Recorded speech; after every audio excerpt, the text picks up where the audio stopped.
I feel like a rookie because I, the most renowned private eye in the city, am having to ask a known criminal for help. The man across from me has no known name, no birth records, no dental records. His fingertips have been melted away, with acid presumably, not even an alias. It's like he was never born. He is a ghost. If not for the countless murders he has been tied to, it'd be like he didn't exist at all. And this is the man I have to ask for help.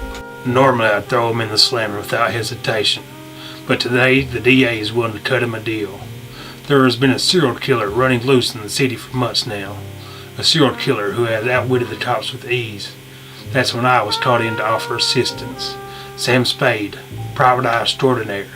Sam Spade, the letdown. I didn't get any closer to finding the killer than an ordinary flatfoot. But the DA says this guy can get to him. Now I just have to convince him to do it. So, are you going to help me or not? That's not the question that's on your mind, Mr. Spade. No, that's not the question at all. If you really want my help, Mr. Spade, we must be honest with one another. Why don't you ask me what's really on your mind? Okay, I'll play your game. Did you really kill all those people? Yes, I killed them. Them and many others. That's not the question you want to ask. That's not the question you need to ask. If you're going to be dealing with the devil, Mr. Spade, you really need to know exactly what kind of devil you're going to be dealing with. Alright, you killed whole families. Why? How? How did you feel killing innocent victims? Yes, I killed families. Fathers, mothers, children. I did it because it was necessary. As for how, if you're asking if I was merciful and gave them a quick death, I did not. I can see the shock on your face, detective. You're now wondering if you can work with me, even if it is to achieve a greater good. Know that I did not enjoy it. I did not make the women and children suffer for mere pleasure. In fact, I didn't feel anything at all. Nothing except the understanding that it had to be done to achieve my goal. It was necessary for the mothers and children to suffer in order to get the fathers to comply with what I wanted. You're saying you tortured them in front of their father before killing them? Yes, I would torture them. I would beat the husband into submission. Then I would drag his screaming wife over and I'd beat her. I'd usually break an arm or a leg. Then I'd let her crawl just inches away from him where he could see the pain and the fear in her eyes.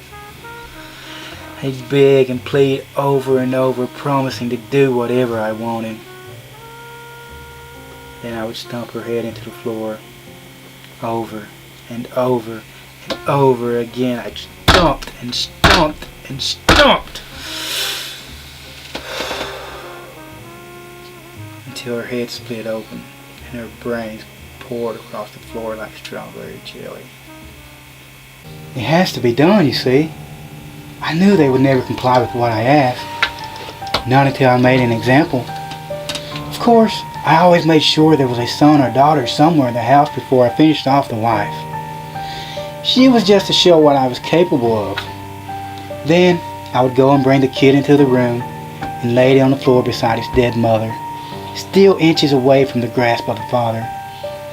That was the only time I felt any emotion. But the emotion I felt wasn't pity. It was irritation.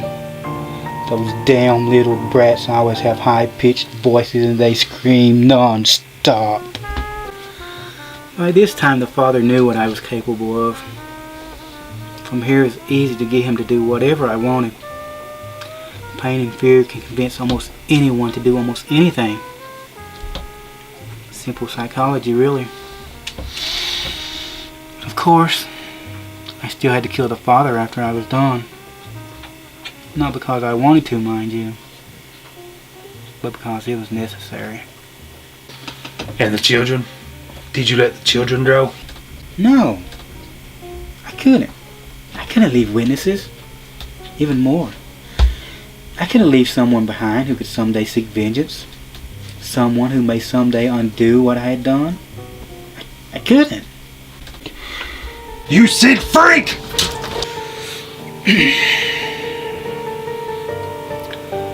So, Mr. Spade, are you willing to make a deal with the devil?